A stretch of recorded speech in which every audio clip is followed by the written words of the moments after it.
Throughout this summer, we've been looking at the story of Joseph. And if you've been here throughout this entire series, you might be getting a little bit tired of hearing the story, so I hope that you're not too tired of it. And if you've been in and out, I hope that I can still provide enough to show you the significance of all the parts of this story. And so we've looked at a lot of aspects of what God did through the life of Joseph. We looked at the faith of Joseph, and we looked at the faithfulness of God.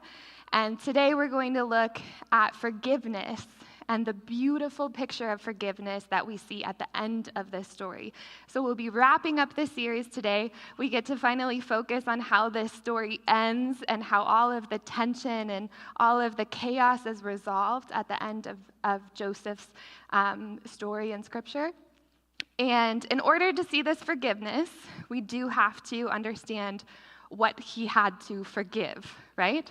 So I'm not going to go too much into the context before Joseph's life, but if you would like to understand what he's being born into and some of his family history, you can read that earlier on in Genesis. Starting in chapter 12, we see the story of Abraham, and then we see several generations, and in chapter, I believe, 28, you'll get to see the story of his father, Jacob, and a little bit of the background of why Jacob is his father's favorite, okay? And so we see this dynamic in a lot of families, that whether it's spoken or not, maybe there's one child that's a little bit more favored than the rest.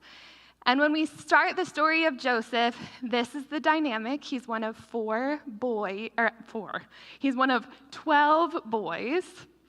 And he is favored above them all, and his dad doesn't even try to hide it, right? He always treats him better, and he gives him this coat of many colors. And his brothers, you can see this jealousy building, this animosity building. But on top of that, Joseph has the gift of having dreams, which he believes is from God. And later on, we see that he is correct about these dreams. And so he tells them to his brothers, and these dreams include the foretelling that eventually all of his family is going to bow down to him and he's going to have power over them. And you can imagine that this is kind of the straw that broke the camel's back, all right? And a quick disclaimer here. Scripture does not explicitly tell us the heart and attitude of Joseph as he was telling his brothers this dream. And so it's easy to see that maybe he was really arrogant. Maybe he was super prideful, wanted to rub it in his brother's face. He knew that he was the favorite, and he knew that that would make him mad, and that was entertaining for him. Maybe that's what it was, but it doesn't say that. And so if we assume the worst, that's the dynamic.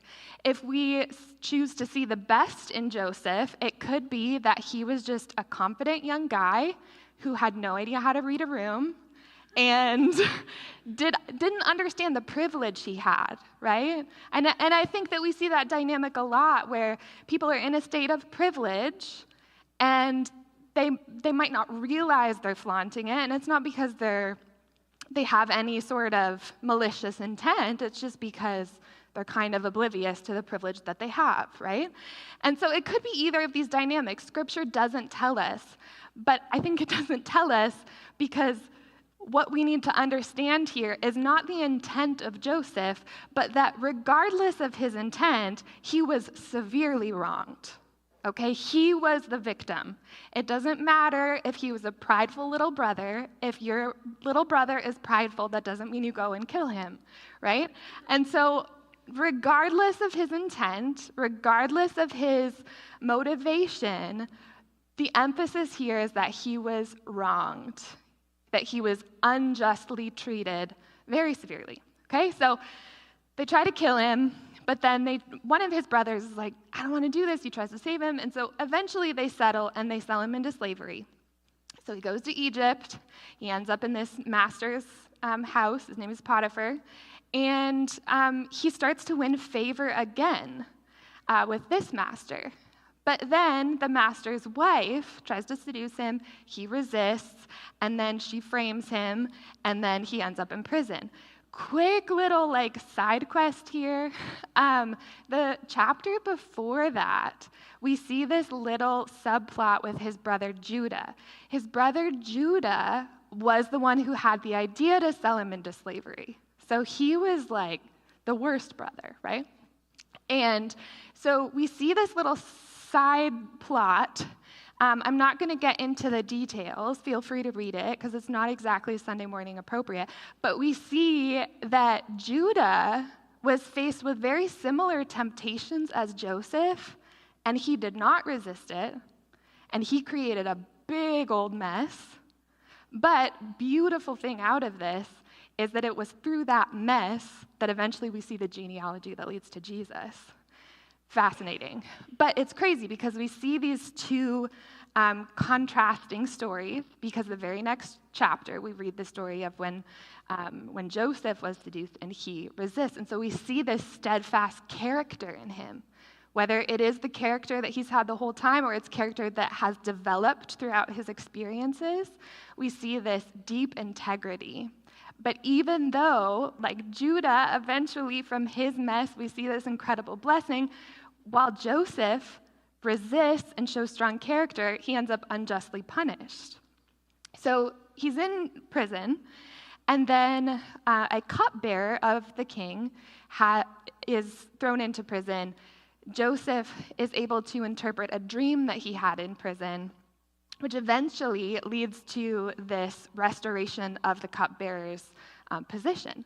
And so when the cupbearer goes back to his position, forgets about Joseph. So he's wrongly sold into slavery. That's always wrong, but he is wrongly punished for something.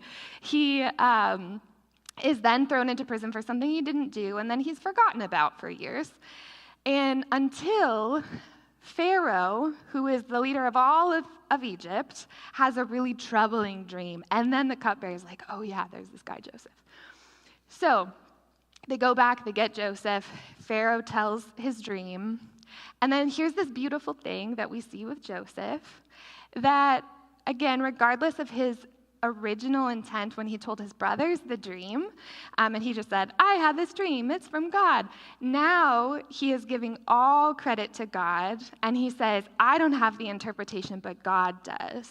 And so we see this deep wisdom and humility come out of Joseph, which shows this incredible maturity over time and the way that he has been so positively formed through all of this, and how it brings out the best in him and the best of what God has given him.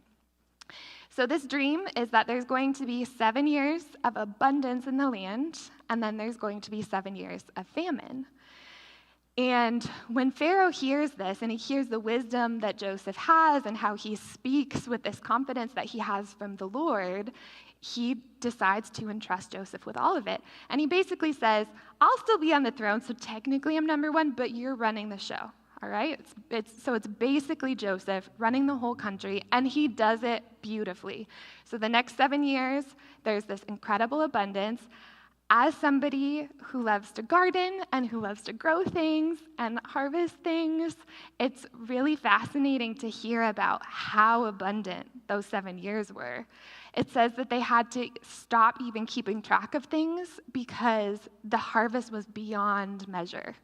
So they were able to reap, to sow, and to store enough to prepare and to last them for 7 years. That's a lot of food. That's a lot of harvest.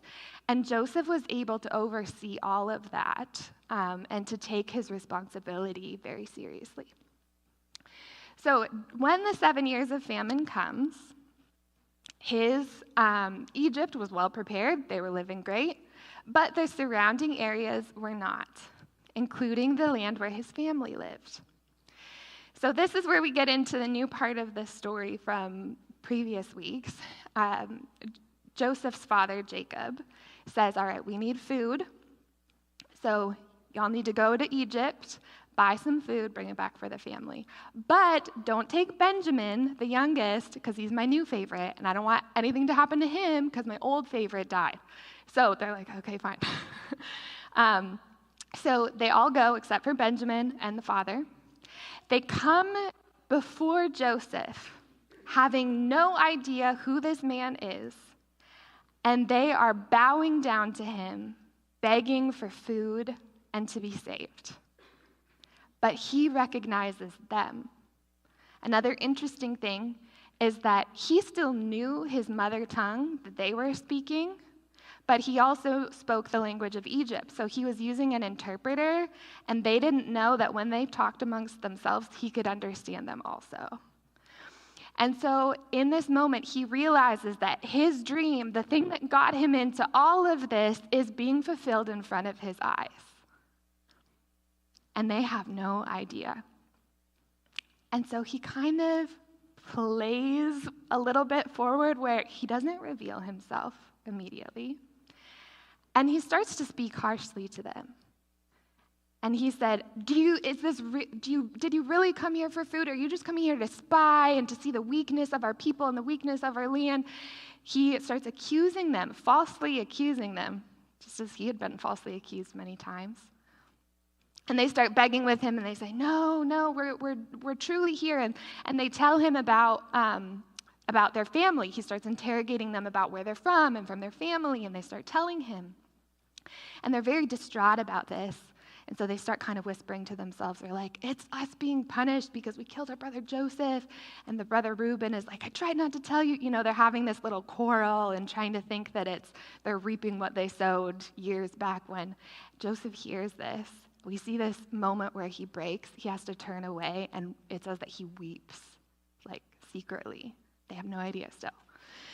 So he says, if you want to prove that you're not spies and that you're honest men, go back to your family, take the food that you've bought, leave one of your brothers here in prison, and then come back with your youngest brother.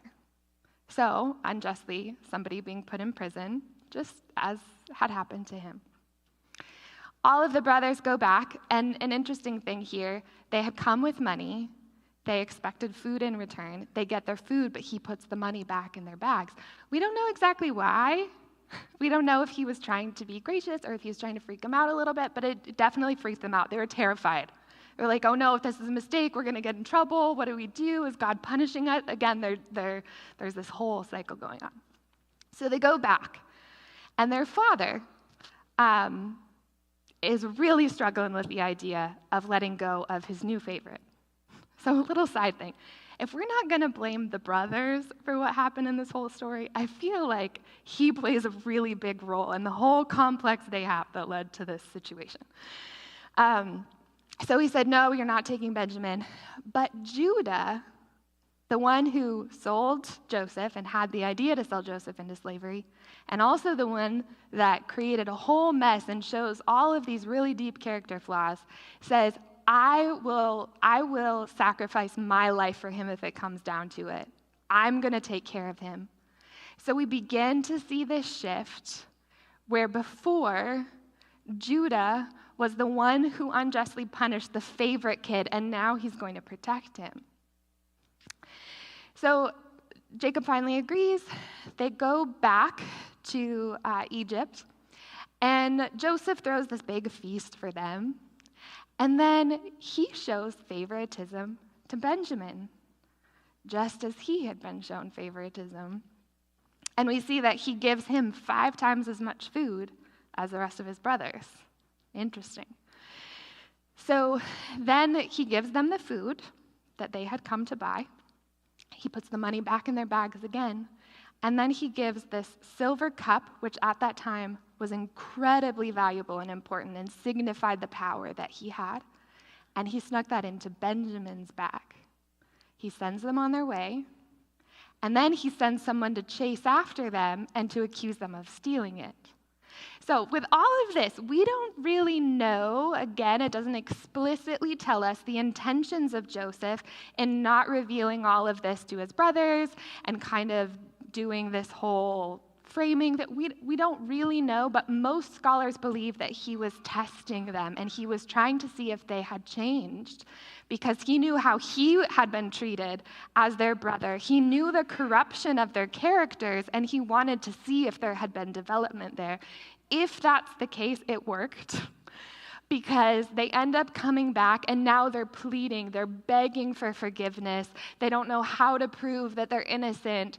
And then Joseph says, okay, I'm going to let you off the hook if Benjamin becomes my slave, sold into slavery, just as he had been put into slavery. And so Judah steps up, and Judah, just like he had promised his father, which earlier in his little side quest had broken a promise. So again, we're seeing this beautiful shift in Judah's character. And he says, no, I'll sacrifice myself instead. I promise my life on that, and I'm going to keep my word. And it's at this moment when Joseph breaks. So that's leading up to the passage we're going to look at today. This is in Genesis chapter 45. Verses 1 through 15. Then Joseph could no longer control himself before all his attendants, and he cried out, "Have everyone leave my presence." So there was no one with Joseph when he made himself known to his brothers. And he wept so loudly that the Egyptians heard him, and Pharaoh's household heard about it. Joseph said to his brothers, "I'm Joseph. Is my father still living?" But his brothers were not able to answer him because they were terrified at his presence. Then Joseph said to his brothers, "Come close to me." When they had done so, he said, "I'm your brother Joseph, the one you sold into Egypt. And now do not be distressed and do not be angry with yourselves for selling me here, because it was to save lives that God sent me ahead of you. For 2 years now, there has been famine in this land, and for the next 5 years there will not be plowing and reaping. But God sent me ahead of you to preserve you, a remnant on earth, and to save your lives by great deliverance. So then it was not you who sent me here, but God. And he made me father to Pharaoh, lord of his entire household and ruler of all of Egypt. Now hurry back to my father and say to him, 'This is what your son Joseph says. God has made me lord of all Egypt. Come down to me, don't delay. You shall live in the region of Goshen near me. You, your children, your grandchildren, your flocks, and your herds, all you have, I'll provide for you there, because 5 years of famine are still to come. Otherwise, you and your household and all who belong to you will become destitute. You can see for yourselves, and so you can see, my brother Benjamin, that it is really I who am speaking to you. Tell my father about all the honor accorded me in Egypt and everything you've seen, and bring my father down here quickly.' Then he threw his arms around his brother Benjamin and wept, and Benjamin embraced him, weeping. And he kissed all his brothers and wept over them. Afterward, his brothers talked with him." We're going to dig into what forgiveness looks like in this passage. And the first thing that we see is that the forgiveness that is offered sets the others free. Right? How many of you have seen the musical Les Mis? It's a super sad one, but it's a beautiful one. At the beginning of the story, there's this man, Jean Valjean, who had been unjustly imprisoned. So he did do something wrong, but you know what he did? He stole a loaf of bread. He was hungry, all right? So he steals a loaf of bread, spent years imprisoned, and then also at one point tries to escape and so is thrown back. Eventually, when he gets out, nobody wants anything to do with him because he's a convict, except for this bishop. So the bishop lets him stay with him. And what does Jean Valjean do with that opportunity? Instead of being grateful and taking it for what it was, he stole from him. He stole silver from him. And he runs away. Police find him, they apprehend him, and they ask him where he got that silver, and he claims that the bishop just gave it to him. They're definitely not buying that story, and so they go back with Jean Valjean. They confront the bishop, and the bishop, of course, Jean Valjean is just expecting, like, I was thrown into prison for stealing the first time. It's just going to happen again. This is just my lot in life. I'm going to go back to where I was. But instead, the bishop does something really surprising. He agrees, he covers for Jean Valjean, and he also pulls out these 2 candlesticks and says, "You forgot these." Jean Valjean, of course, is shook. The police leave him alone, and then Jean Valjean says to him, "You used to belong to evil, but now you belong to good." And Jean Valjean was changed from this powerful encounter with grace and forgiveness that he did not deserve, and his whole life was different afterwards. And so when this bishop forgave him, it wasn't so that he could go back and continue his life of stealing. Of course, this bishop doesn't know what choices this man is going to make in the future. But the purpose of this forgiveness was not for him to continue in his old ways of life, but to be free to do something new and to be something new. And he did. And I think a lot of us sometimes, when we hear a message of forgiveness or an invitation for forgiveness, our idea of forgiveness is that if we forgive somebody, we're just going to let this dysfunctional dynamic continue. Maybe we will enable people to abuse us or hurt us or take advantage of us if we forgive them. But that's not the picture of forgiveness that we see in this story. These brothers had severely abused him and abandoned him, left him for dead. And this offering of forgiveness is not to go back to an old dynamic. It's not to go back to a position where they are able to abuse him and lord over him again, but it is to free them from punishment and from guilt. Right? And that is what forgiveness does. It doesn't free somebody to continue the same pattern towards you or towards themselves, but it frees them from punishment and from guilt. How many of you know the person Corrie ten Boom? I feel like I've talked about her before, probably up here. She's one of my favorite people in history. She lived in the Netherlands during World War II. She was a Christian, and she hid Jews to protect them from being arrested and taken to concentration camps. But then she was caught hiding them, and so she was thrown into a concentration camp. We see this theme of unjust and punishment, almost like there's something very profoundly wrong about unjust punishment without trial. And so she ends up in these concentration camps, brutally mistreated. She loses loved ones. She is abused in awful ways. But she holds her faith through all of this, and eventually she's freed. And she becomes this amazing communicator. She writes books. If you haven't read any of her books, I would encourage it. The Hiding Place, and there's one that's called In My Father's House, which talks about how God prepared her for everything that she went through. But she also became a speaker, and she would speak specifically about the message of forgiveness, and was a very profound communicator because she had this horrible story and had been deeply wronged, but was able to share the forgiveness because of the forgiveness that she knew in Jesus. And at one point even, she came face to face with a guard who had severely mistreated her in the concentration camps, and he asked for forgiveness. And it was this moment where she had to put to practice all the things that she had been communicating, and was able to do so because of the forgiveness that she knew in Jesus. So she has a lot of really great quotes about forgiveness, but one of my favorites is this one. Forgiveness is to set a prisoner free and discover that the prisoner was you.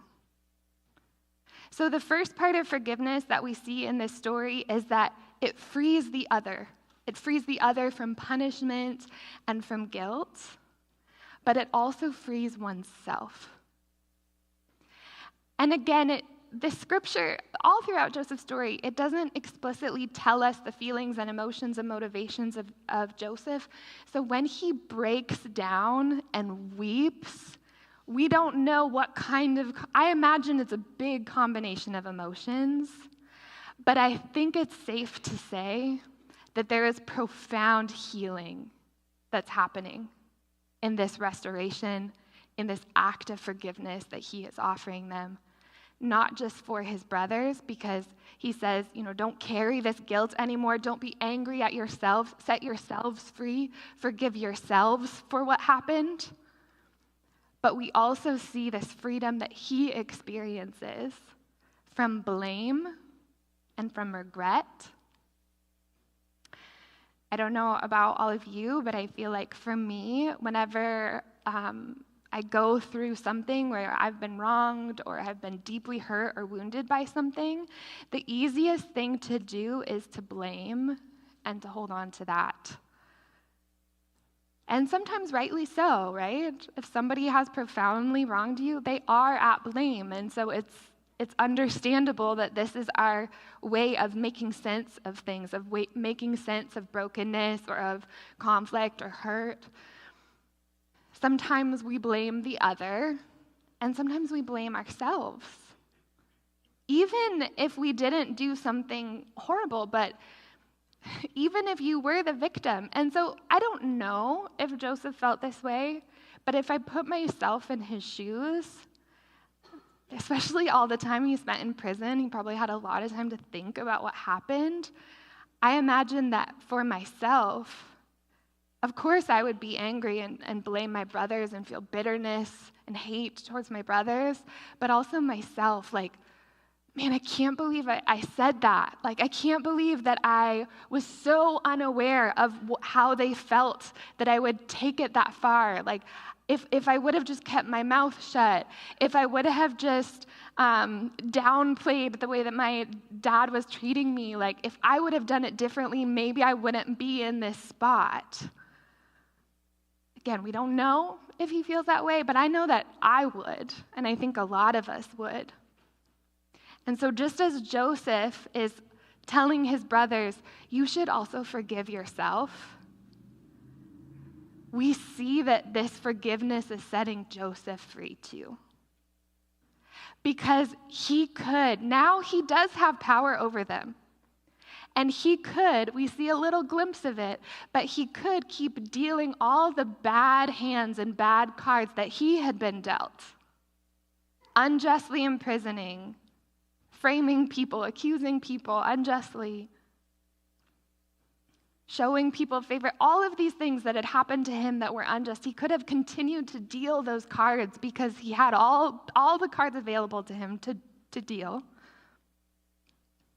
But instead, he deals another hand that he's been given, and that is one of restoration. That's one of favor, and that's one of forgiveness. And through this, he deals the hand and the heart of God. Because we can see way back in Genesis 12, God gave a promise to Abraham and said, through your descendants, the world is going to change. The world will be blessed, and all peoples will come to know me. And then we see generation after generation of complete dysfunction, but through all of that, we see the forgiveness and grace of God. And eventually this points to the forgiveness and grace of Jesus, and Joseph is extending that to his family and choosing to serve them instead of lord over them. Because he says, through me, come, you're going to have the best of Egypt. You're going to be taken care of. You're going to be saved. You're not going to go without. And he serves them. And through this service, through this beautiful act of forgiveness and grace and extension of God's heart, he preserves the family line that eventually leads to the birth of Jesus, who then offers forgiveness, that same forgiveness, to all of us. And we see that he keeps his promise throughout the story.